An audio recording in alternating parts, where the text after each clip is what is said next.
Hello everyone and welcome for today's video tutorial. In this video, we will learn how to use Google Tag Manager for website tracking. So first, we will create our account and we will set up our account. So we just need to put the necessary information being asked in this page. Then we'll click Web. After that, click Yes for the agreement.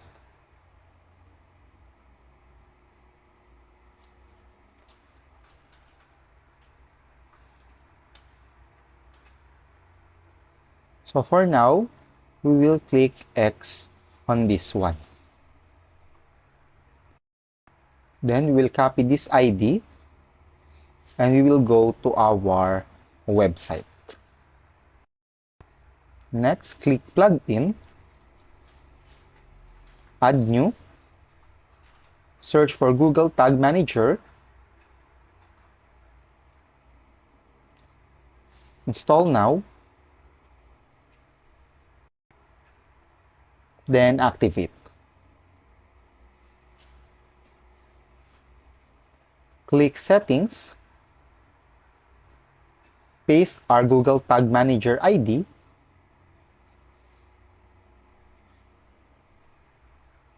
hit Save.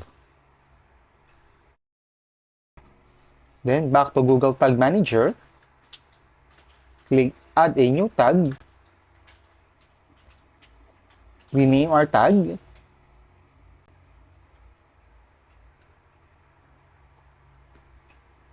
then choose Google Analytics.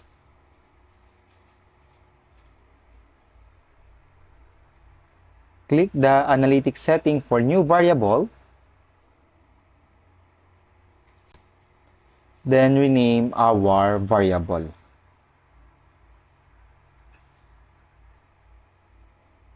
Paste our tracking ID, then save.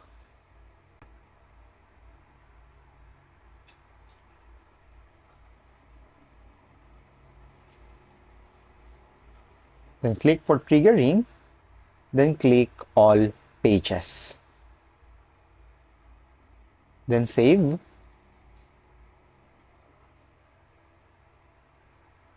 Submit. So rename our version,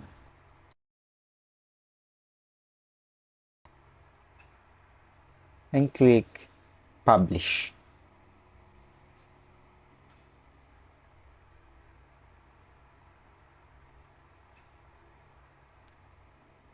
And that's it.